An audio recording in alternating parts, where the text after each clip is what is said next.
Well, Coach Haworth, thanks first of all for joining us, getting ready for the baseball season. Tell us a little bit about your first impressions of your team over the first couple of weekends, because you played some really good competition. What have you seen? Well, I see that we have a long ways to go, and that we have to, continuously to get better. And we're playing a lot of young guys, a lot of guys that are very talented, but the experience isn't there. I think we can run through practices and do all that stuff, but the perspective changes once we get into game mode, and that shows the immaturity of our team right now. But I will say that we're not looking as this as a downside, but we're looking at it as a positive, things that we need to get better at.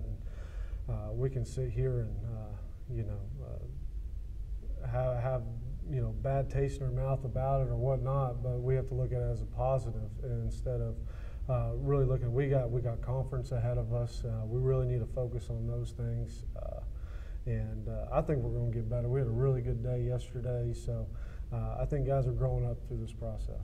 You got a couple of returners are off to good starts. Austin Hunter's off to a good start, not just hitting, but behind the plate as well. Will Elliott swinging the bat pretty well, and some of these guys have had individual struggles, strikeouts and other things, but the talent is certainly there for them to take the next step this year. That's right.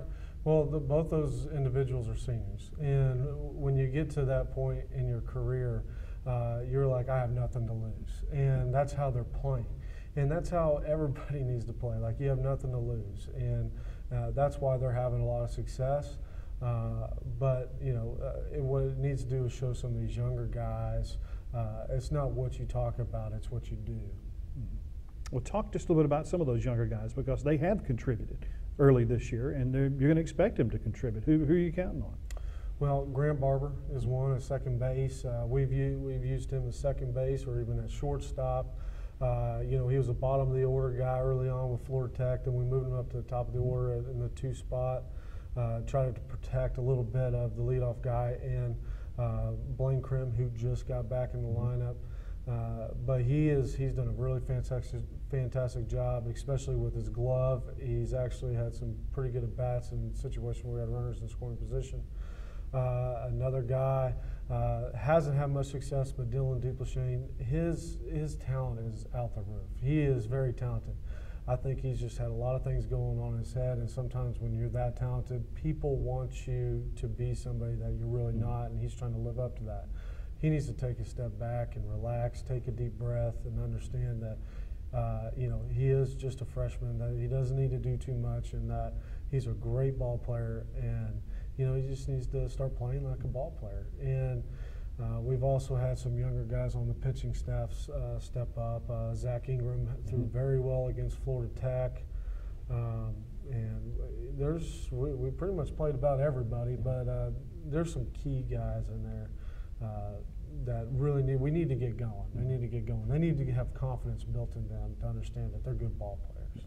You talk about Zach Ingram on the pitching staff, and the other 2 guys you started, and Tommy Taborda and Jake Fraze. Both of those guys got a lot of innings last year, and that's only going to help them get better this year. That's correct.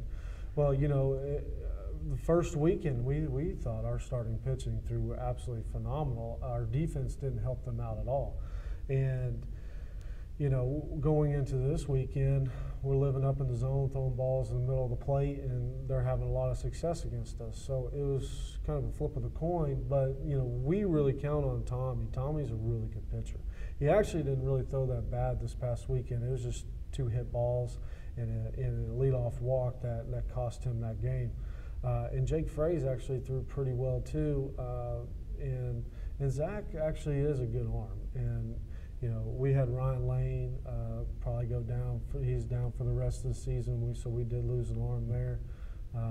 But yeah, we see a bright future ahead of us for sure. Yeah, in talking about the bullpen, I've always thought that may be the biggest separator between the truly elite teams at this level of baseball and everybody else. If you've got a guy or 1 or 2 guys, they can come in and throw strikes.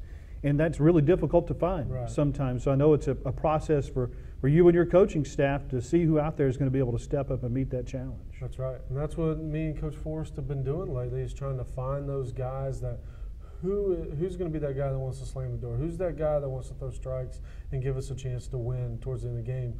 or that guy that's going to be able to stop the bleeding so our offense can come back and give them confidence. Right now there hasn't been a guy that's been able to step up, and we've been desperately looking for a guy, and we've been telling them, like, everybody has this opportunity, and everybody has an opportunity to step up and take the job. But Shelby Craddock's actually done a pretty good job. We're really hoping that Hunter Mullis comes around. He actually had the most strikeouts out of anybody on the staff throughout the fall and early spring. So we're really counting on him. He's just living up in the zone. His breaking ball is a plus pitch. So we know it's there. I think our guys have really just let anxiety or maybe a fear factor of what's going on, let the game get a little bit better than them, and just settle down and just be who they are, because we have the ability to do so. But yes, that's something that we've been trying to build for the last 2 years, is trying to build a great bullpen. So we're getting there. We're getting there. Well, good competition early on, and then West Florida to start. I mean, the Gulf South Conference play, this is a tough league, and you got the preseason number one, the first conference weekend coming up here. Yeah, I mean, we already ran into a buzzsaw, so we're about to run into another one. But West Florida's a good club. If we can control what we can control, we'll just be fine.